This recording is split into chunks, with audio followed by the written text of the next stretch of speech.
My trumpet valves are frozen. I can't push them. I can't pull them. What do I do? If you can't even pull these up to oil them, here's what I'd like to do. This is probably a band director fix, not you. I like to take something that's not going to scratch and unscrew these bottom caps, take a drumstick, put something underneath to catch the valve, and give it a few light taps.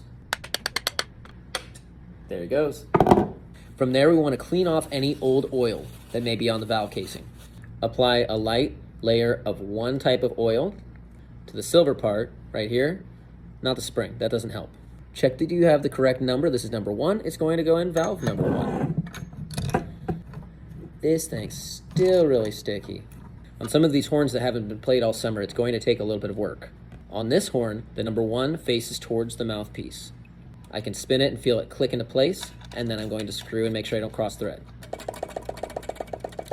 This one's stuck too. Apply new oil. There it goes.